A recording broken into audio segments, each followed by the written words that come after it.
You know that moment when your wedding florist calls you 14 years later, voice shaking, to tell you your husband just ordered tulips for another woman?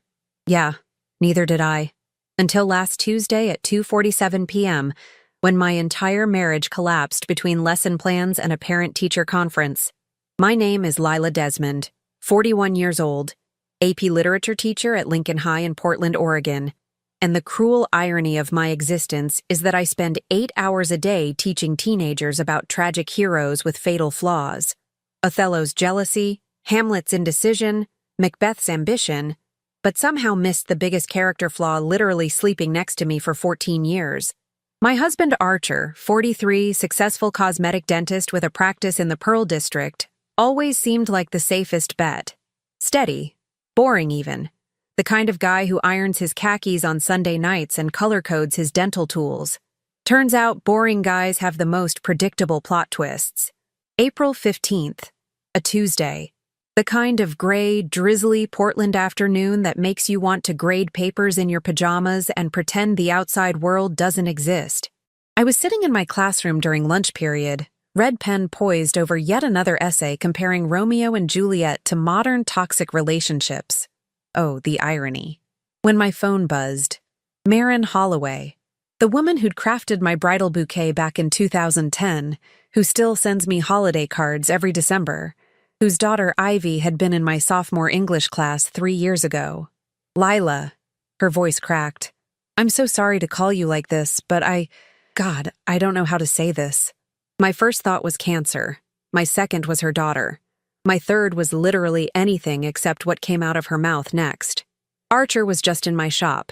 He ordered 24 yellow tulips for delivery Thursday morning to his dental office. She paused, and I could hear her breathing hard. The card says, "For Riley. Thank you for making my days brighter." And honey, I checked his account. He's been ordering flowers every other Friday since mid-January. All for Riley.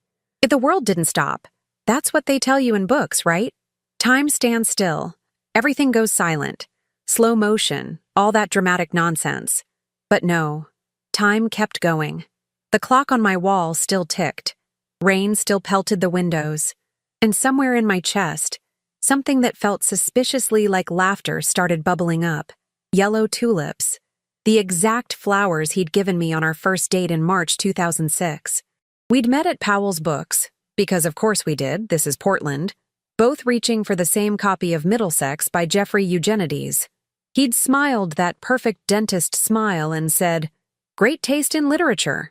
I'd responded with something witty about Pulitzer Prizes, and 3 days later he showed up at my apartment with yellow tulips and a first edition of The Great Gatsby, because I'd mentioned Fitzgerald in passing. 14 years. 14 years of marriage, of building a life in our Laurelhurst craftsman house with the creaky porch swing, of attending his dental conferences and hosting book club in our living room. 14 years of me thinking we were solid. Boring, maybe. Comfortable, definitely. But solid. And Riley. Oh, Riley. 27-year-old Riley Marchetti, his dental hygienist with the highlighted blonde hair and the leopard print leggings she wears under her scrubs. Riley, who posts inspirational quotes on Instagram like, "Speak your truth and own your power," and "Not everyone deserves access to you." Riley, who apparently had full access to my husband. "Lila? Are you there? Say something." Marin's voice pulled me back. I laughed. Actually laughed out loud. That slightly unhinged sound that comes from someone who's just realized they've been living in a poorly written rom-com without knowing it. "Marin? How much did he pay for those tulips?" $85. "Why?" "I'll pay you $170. Keep the flowers, but change the card." Silence on the other end. Then, "Change it to what?" And that's when something crystallized in my brain. See, I don't just teach tragic heroes. I teach dramatic irony. I teach the moment when the audience knows something the characters don't. I teach the satisfying collapse of hubris. And suddenly, I wasn't the tragic hero in this story anymore. I was the chorus, the narrator, the force that makes everything fall apart for the people who deserve it. "Write this down," I said, my voice steady as stone. "Dear Riley, these tulips are a gift from Dr. Lila Desmond, PhD in comparative literature. 14-year wife of the man whose credit card paid for them. Thank you for the reminder that my marriage vows meant less than a dental hygienist's smile. P.S. I've already contacted the Oregon Board of Dentistry. Romantic relationships between dentists and staff members are considered ethically questionable and violate professional conduct standards. I'm sure they'll be very interested in reviewing the timeline. Enjoy the flowers. Best wishes. The wife who teaches Greek tragedies and knows exactly how they end. Marin was quiet for 3 full seconds. Then she whispered, "Holy hell, Lila. Can you deliver them Thursday morning during the busiest appointment slot? He has 6 patients scheduled between 9 and noon. Front desk gets crazy. Perfect. Deliver them at 9:15. Make sure Riley opens them in front of everyone." I hung up, looked at the stack of essays on my desk, looked at the rain-soaked parking lot outside where Archer's BMW usually sat when he picked me up on Tuesdays, looked at my wedding ring, a simple platinum band that suddenly felt like a prop in someone else's play. And then I did what any self-respecting woman with a master's degree and access to shared cloud storage does. I logged into our family iCloud account, the one we'd set up together years ago with a password we both knew, and started actually looking through everything for the first time. Because here's what boring, steady, predictable Archer didn't know. Having legitimate access to shared accounts isn't the same as me actually using them to investigate. I pay attention to details. I teach close reading for a living. And when your husband starts working late every Tuesday and Thursday, starts showering before bed instead of in the morning, starts password protecting his personal phone after 14 years of leaving it on the kitchen counter, starts buying new cologne, you notice. I'd noticed. I just hadn't wanted to see it. But now? Now I was going to read this story very, very carefully.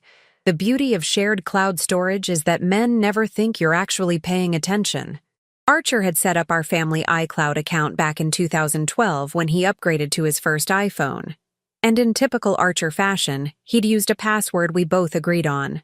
Desmond 2010, our wedding year. I'd always had access. I'd just never had a reason to look. Until now. Tuesday night, I sat in my home office, the converted sunroom overlooking our backyard where I'd graded 10,000 essays and never once suspected I was living in one, and methodically examined 3 months of digital evidence. Photos automatically backed up from his phone. Text messages synced through iMessage. Email drafts he thought he'd deleted. Calendar appointments labeled supply meeting that coincided perfectly with Riley's days off, which I cross-referenced with the staff schedule publicly posted on the dental office's Facebook page. Because apparently, when you're carrying on an affair with your employee, you still maintain your professional social media presence. The irony was so thick I could teach it. Archer came home at 7:30, same as every Tuesday, carrying Thai takeout from our usual place on Hawthorne. He kissed my cheek, actually kissed my cheek, and said, "Got you, Patsy, you, extra tofu." Like we were still living in the version of our marriage where he wasn't sending 24 yellow tulips to a woman 16 years younger than me. "Thanks, honey," I said, smiling. My expression didn't change. 14 years of faculty meetings had taught me how to maintain pleasant faces while internally screaming. We ate dinner, discussed our days. He complained about a difficult root canal. I mentioned a student's brilliant essay on Othello. He scrolled through his phone, his new phone, the one with the facial recognition lock, while I pretended to grade papers. Normal. Boring. The routine we'd perfected over more than a decade. Except I was screenshotting bank statements on my laptop under the table. Turns out, Archer wasn't just buying flowers. January 23rd, $240 at Nordstrom Women's Department. February 14th, Valentine's Day, naturally. $315 at that boutique hotel in Cannon Beach, the one we'd talked about visiting for our anniversary, but never had time for. March 19th, $160 at Tiffany & Co. I teach irony for a living, but this was almost too on the nose even for me. The Tiffany charge hit differently. I waited until he went upstairs to shower, his new nightly routine, remember, and checked his email. Order confirmation for a sterling silver bracelet with a charm that said, "Shine Bright," delivered to the office. Signed for by Riley Marchetti on March 21st. I'd gotten a Starbucks gift card for our anniversary in March. Here's what kills me about affairs. It's not even the betrayal, really. It's the sheer unoriginality of it.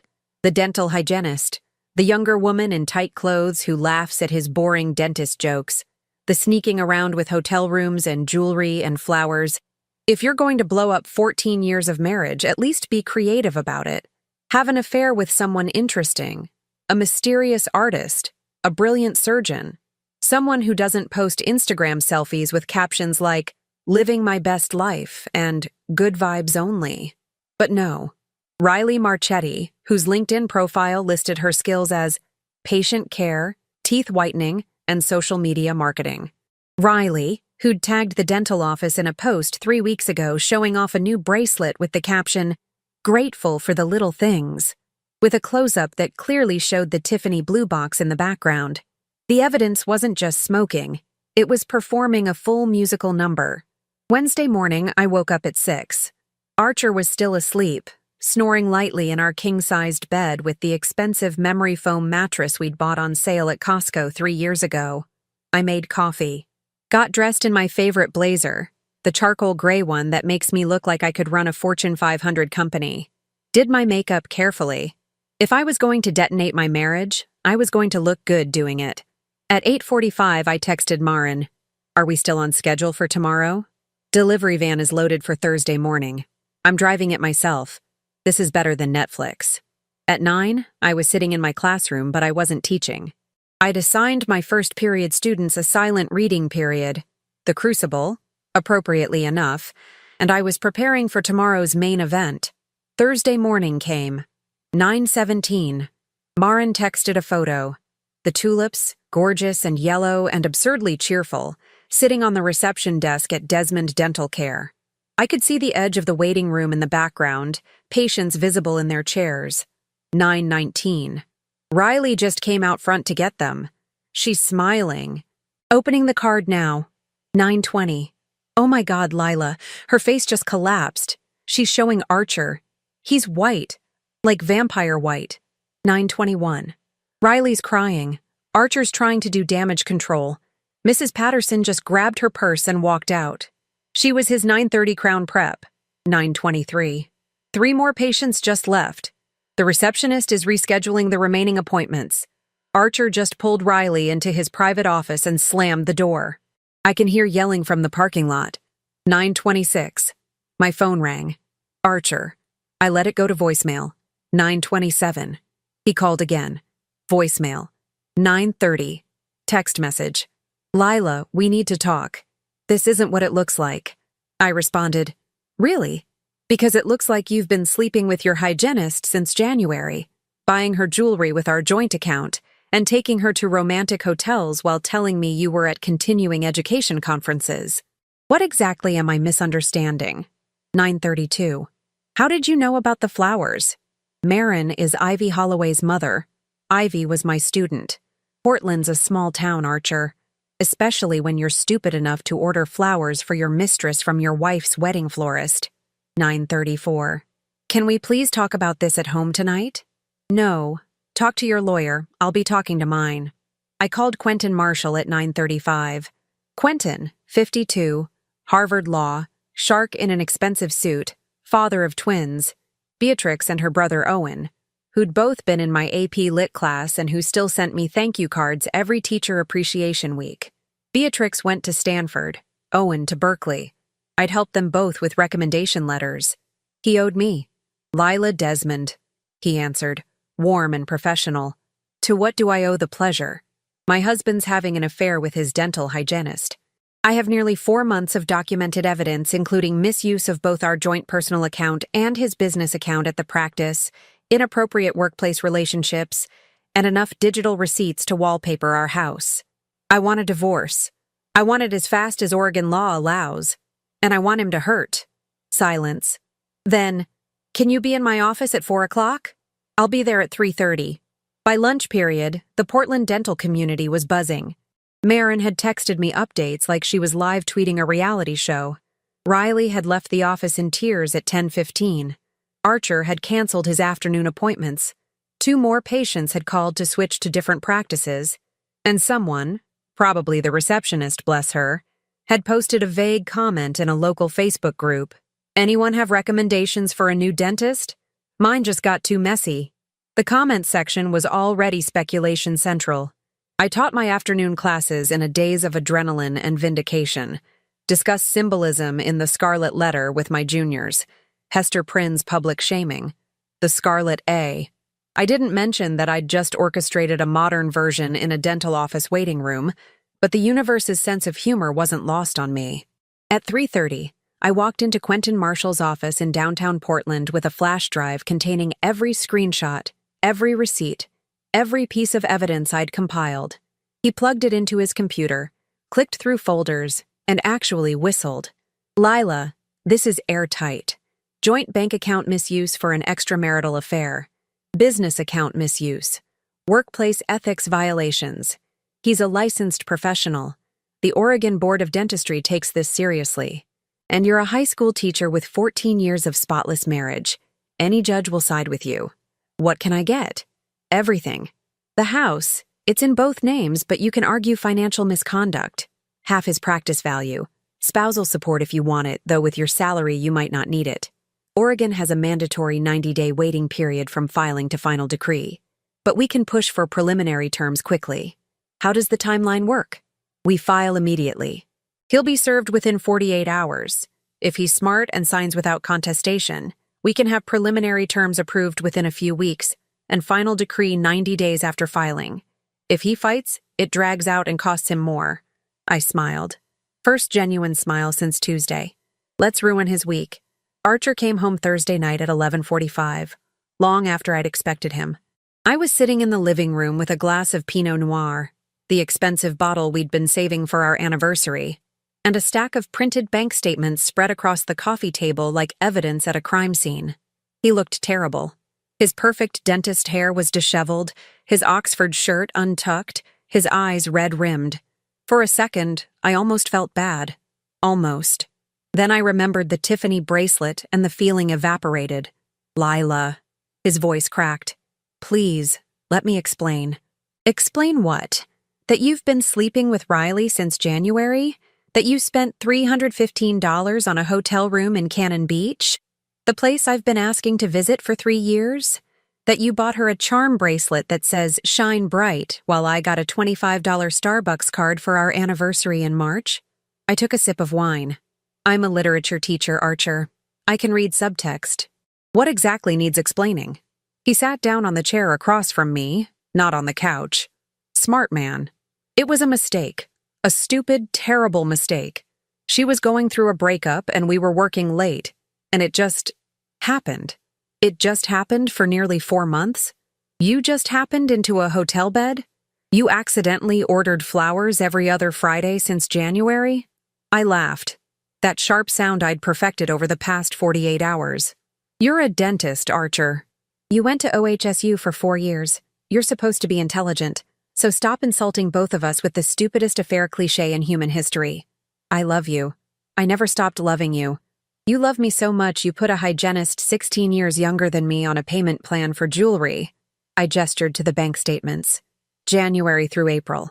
$9,600 in unexplained charges across our joint personal account and your business account at the practice. And those were just the ones I could trace. Hotels, restaurants, boutiques, flowers. All while I'm buying classroom supplies with my own money because Portland Public Schools certainly doesn't fund them. His face went pale. "You went through our accounts?"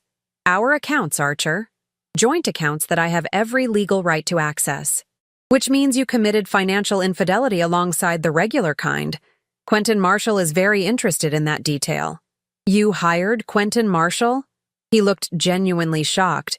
"Lila, come on. He's the most expensive divorce attorney in Portland. And the best. His twins both got into top universities partly because of my recommendation letters. He owes me. And right now he's drafting paperwork that's going to dissect our marriage and your practice with surgical precision." I leaned forward. "Here's what's fascinating, Archer. I spent 14 years thinking you were boring, safe, predictable. Turns out you were just predictably stupid." He tried to interrupt, but I held up my hand. "Oregon Revised Statutes, Chapter 441, Section 305. The Oregon Board of Dentistry considers romantic relationships between dentists and their employees to be violations of professional conduct standards, especially when there's a power imbalance. Which there is. You're her boss.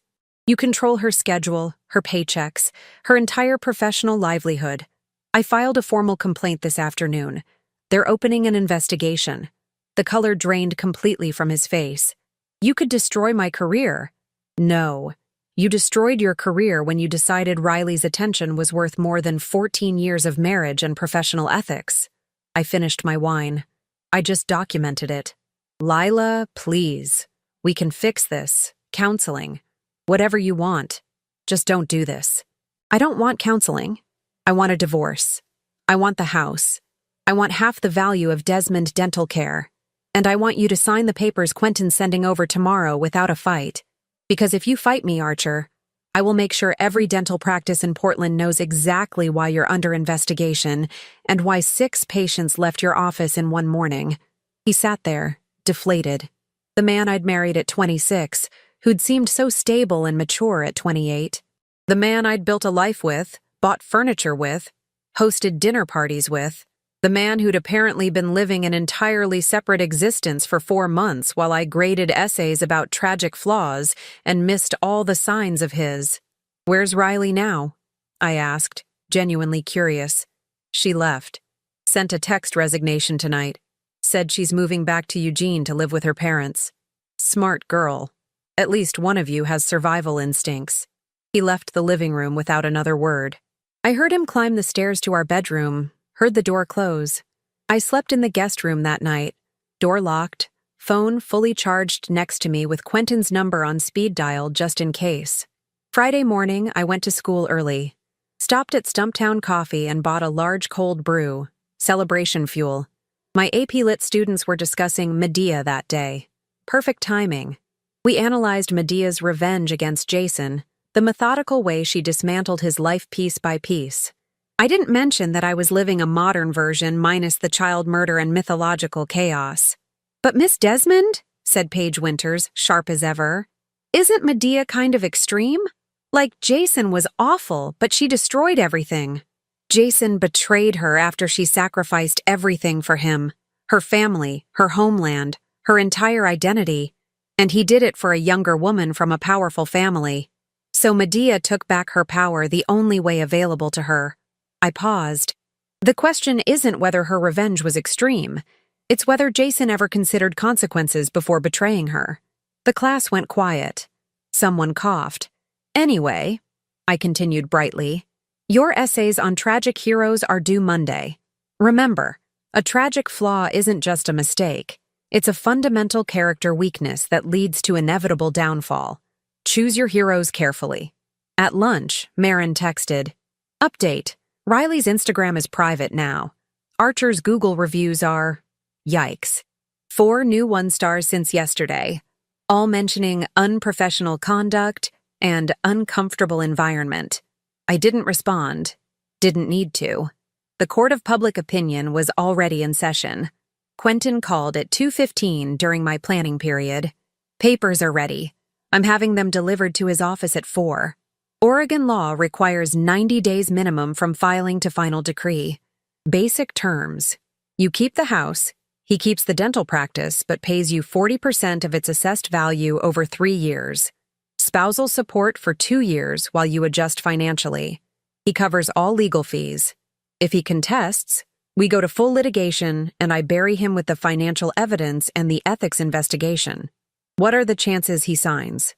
If he has any sense of self-preservation, 95%. If he fights, he loses his marriage, his reputation, possibly his license, and ends up paying more in the end. The math is simple. And if he doesn't sign, then we make his life very, very educational about the consequences of poor decision-making. Saturday morning, Quentin called again. He signed everything. Didn't change a single term. His lawyer called it the smartest thing he's done in 6 months. I was sitting on my porch swing, the one that creaked when you pushed too hard, holding a cup of coffee and watching the neighborhood.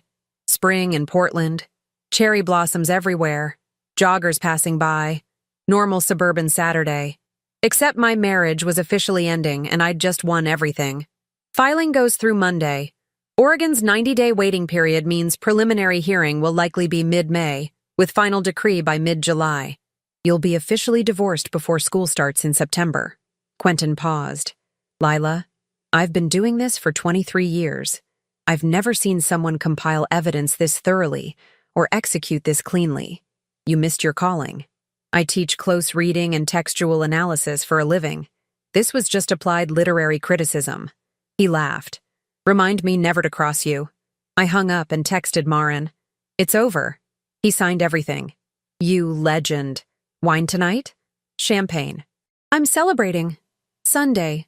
Archer moved out. Took his clothes, his golf clubs, his dental journals, his collection of vintage vinyl records I'd always secretly hated. Loaded everything into a U-Haul he'd rented from the place on Powell Boulevard. Didn't say a word to me. Just packed methodically, room by room, while I sat in my office and planned next semester's curriculum.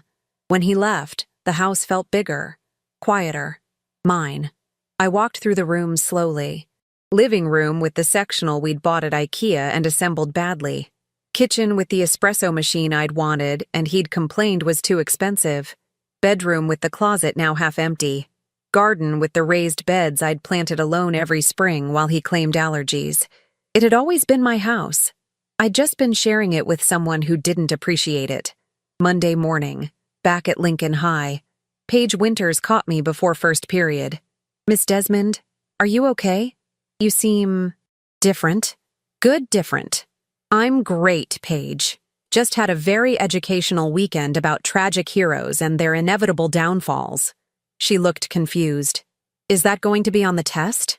Absolutely. The Oregon Board of Dentistry works slower than a high school bureaucracy, but when they finally move, they move like a freight train with a vendetta. May 4th, exactly 2 weeks after Archer signed the divorce papers, I got a call from their investigator, Dr. Ramona Voss, who sounded exactly like someone who'd spent 30 years dealing with dental professionals who thought rules didn't apply to them. Mrs. Desmond, we've completed our preliminary investigation into Dr. Archer Desmond's conduct. Based on the evidence you provided and statements from former staff members, we're recommending a formal disciplinary hearing. The relationship with Ms. Marchetti constitutes a clear violation of professional boundaries, and the financial component, using both personal and practice funds for expenses related to the relationship, adds another layer of concern.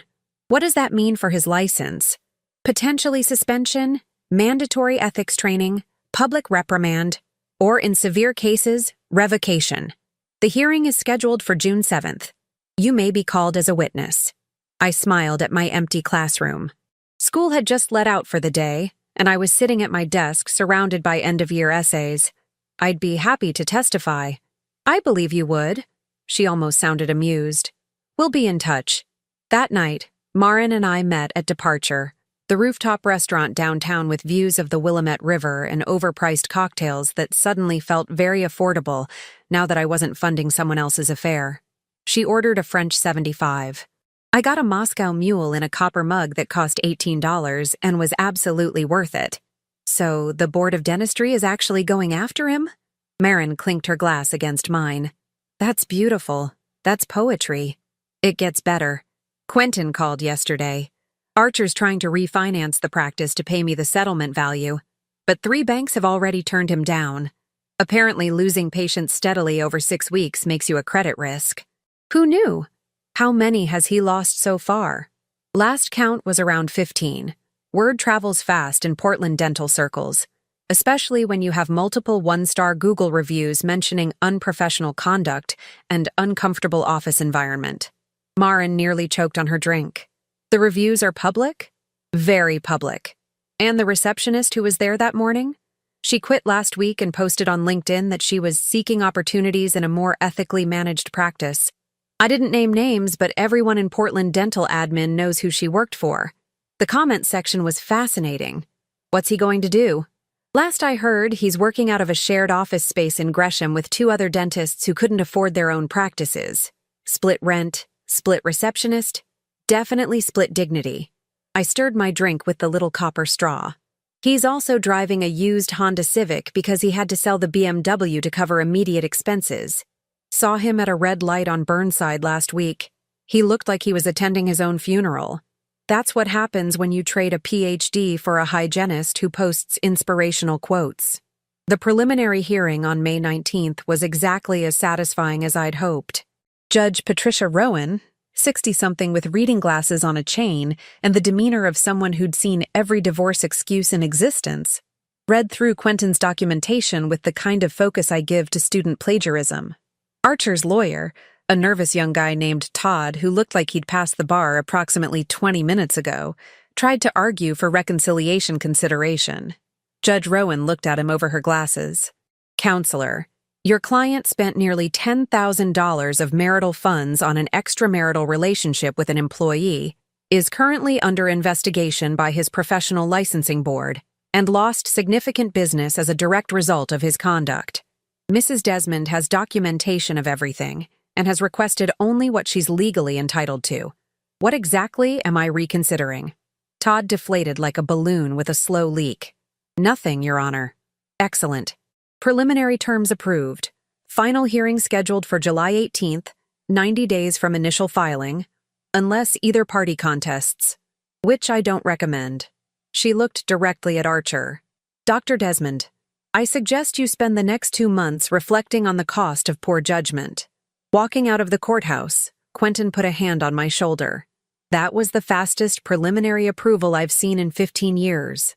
Judge Rowan basically gave him a judicial lecture on consequences. Think she's divorced? Twice. Both times she came out ahead. She's a legend in family law circles. I loved her immediately. June 7th, the Board of Dentistry hearing.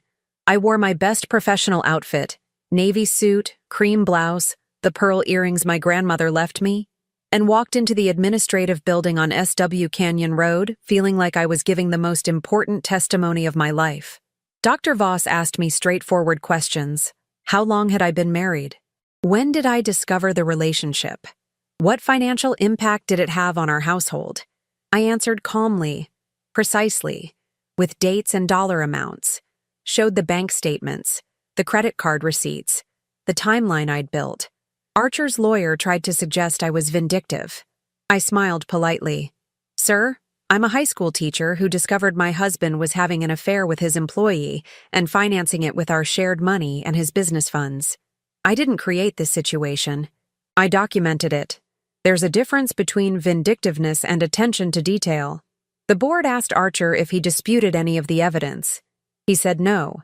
Asked if he understood the ethical violations. He said yes. Asked what he'd learned from this experience. He gave some speech about personal growth and professional development that sounded like he'd copied it from a self-help website. Dr. Voss looked unimpressed. 3 weeks later, the decision came.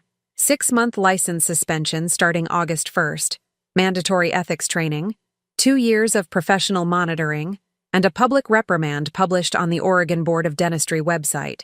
His name, his violation, everything. Searchable, permanent. Quentin forwarded me the notification with a message. He's done. No bank will refinance now. He'll have to sell the practice or take a partner who will own majority stake. Either way, he loses. July 18th, final divorce hearing. Judge Rowan approved everything without changes, signed the decree, looked at both of us. You're now officially divorced. Dr. Desmond, you have 60 days to complete the property transfer and first settlement payment. Mrs. Desmond, you're free to resume your maiden name if desired or keep your married name.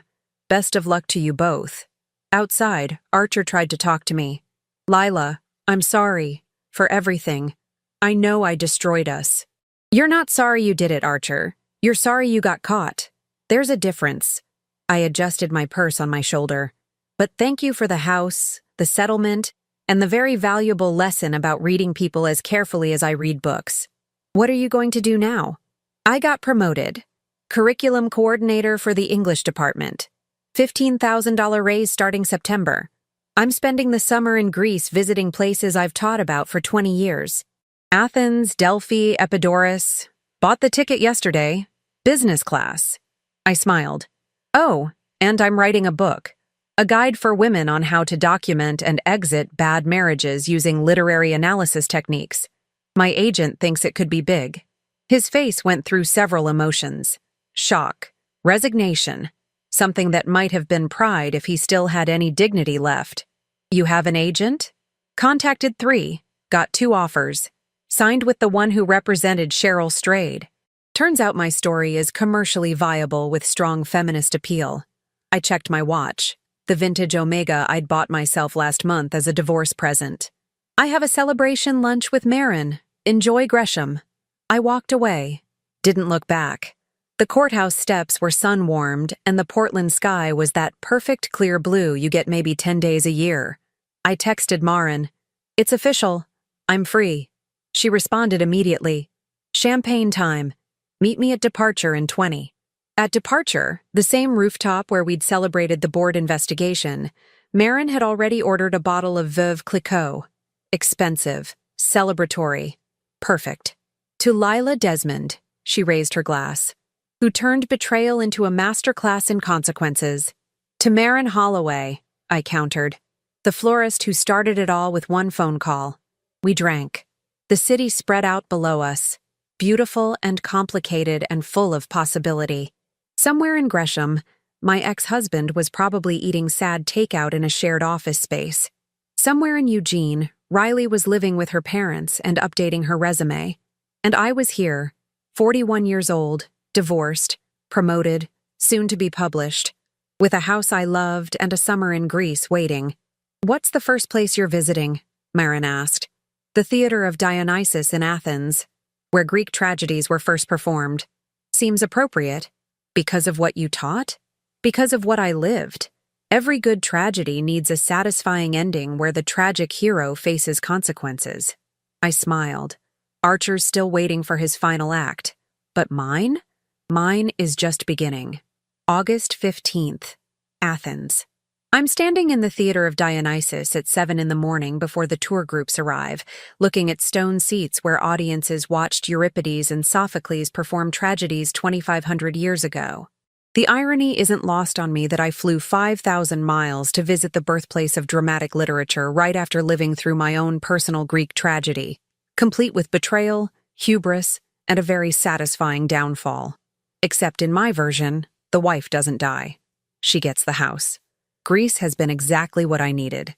10 days of ancient ruins, museum-quality art, wine that costs less than Starbucks, and absolutely zero dental professionals. I've eaten moussaka in Plaka, watched sunsets in Santorini, explored Delphi where the oracle used to dispense wisdom to men who thought they knew everything, spent hours in the National Archaeological Museum staring at artifacts older than any marriage, any betrayal, any human drama that feels earth-shattering until you remember civilizations rise and fall, and people have been messy since the Bronze Age. My book agent, Simone, emailed yesterday. 3 publishers want the proposal and sample chapters. The working title is Close Reading Your Marriage, a literary approach to recognizing plot holes in your relationship. She thinks we can get a 6-figure advance. I told her to aim higher.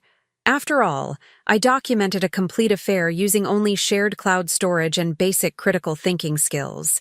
That's worth at least as much as another celebrity memoir about finding yourself through yoga. Marin texts me daily updates from Portland. Archer's practice is being sold. The negotiations have been dragging on for weeks, but last update said they're finally closing the deal this month. He's getting maybe 40 cents on the dollar because the buyer knows he's desperate and the suspension starts in 2 weeks. The buyer is a woman, 47, who's immediately renaming it Pearl District Dental Partners and scrubbing all references to Desmond from the website. Poetic justice has a sense of humor. Riley apparently moved to Seattle and got engaged to a software engineer she met on Hinge. Her Instagram is public again. I don't follow her, but Marin does. And she's posting photos with captions about new beginnings and learning from the past. The bracelet Archer bought her doesn't appear in any recent photos. Make of that what you will. As for me, I start my new position as curriculum coordinator in 2 weeks. I've already redesigned the AP literature syllabus to include more contemporary authors and a unit on analyzing personal narratives for truth and deception. My department head approved it immediately. She's divorced too. She understood. The house is mine now. Completely, legally, beautifully mine. I repainted the bedroom a color Archer hated, deep teal, and bought new furniture that actually matches. Turned his home office into a reading room with floor-to-ceiling bookshelves and a leather chair that cost more than it should, but feels like sitting on a cloud. The garden is thriving because I'm actually there to water it instead of working late to avoid a marriage that was already dead. I'm dating again. Kind of. Mostly just coffee dates with men who seem interesting until they're not, which is fine. I spent 14 years with someone who seemed stable until he wasn't. I'm recalibrating my standards. Current requirements: employed, honest, and capable of understanding that working late means actual work.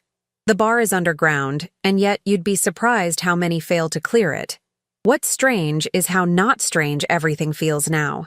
Like this was always the trajectory, and I just couldn't see it. Teaching Oedipus Rex for 14 years and missing the signs in my own life. All those essays about tragic heroes and hamartia, the fatal flaw that leads to downfall. And I married a man whose fatal flaw was believing he was clever enough to hide a hygienist in plain sight. But here's what I learned. Sitting in this ancient theater where human nature has been dissected and performed for millennia, betrayal tells you more about the betrayer than about yourself. Archer didn't cheat because I was insufficient. He cheated because he's the kind of person who values novelty over depth, who mistakes attention for connection, who thinks consequences are things that happen to other people. That's not a reflection of my worth. That's a reflection of his character. And character, as any good literature teacher knows, is revealed through choices under pressure. When the affair was exposed, Archer tried to minimize, deflect, beg for mercy he didn't deserve. I chose documentation, legal strategy, and a one-way ticket to Athens. We both got exactly what our choices earned us. My phone buzzes. Simone again. HarperCollins offered $175K advance plus speaking tour. Thoughts? I respond. Tell them $200K and we have a deal. 2 minutes later. Done. Welcome to the author life. I laugh out loud in the theater of Dionysus, and the sound echoes off stone that survived wars, empires, earthquakes, and 25 centuries of human drama. Some German tourists look at me funny. I don't care. I'm a newly divorced 41-year-old woman with a book deal, a promotion, a house in Portland, and absolutely zero tolerance for mediocre men with poor impulse control. Tomorrow, I fly home. Back to lesson planning and faculty meetings and the beautiful routine of a life that's entirely mine. Back to Marin and champagne and inside jokes about florists who change lives with one phone call. Back to my teal bedroom and my reading room and my garden that blooms because I tend it. Archer's suspension starts in 2 weeks. 6 months without practicing dentistry, which means 6 months of watching the career he sacrificed his marriage for evaporate like morning fog over the Willamette. I'd feel bad if I hadn't spent the past 4 months watching him try to negotiate consequences like they were optional. They're not. They never were. That's the point of every Greek tragedy ever written. I take one last photo of the theater. The stone seats rising in perfect semicircles. The space where actors once wore masks and told stories about people who learned too late that actions have prices. Then I walk back toward the Acropolis Museum, toward the present, toward whatever comes next. Because here's the final lesson, the one I'll tell my students in September when we start the year with Medea and discuss what justice looks like. You can't control betrayal. But you can absolutely control the aftermath. You can document, strategize, and execute with precision. You can turn devastation into testimony, pain into published work, endings into beginnings. You can order flowers for your husband's mistress with a card that destroys his entire world. And then you can fly to Greece, drink wine that costs €4, and remember that empires fall but good stories last forever.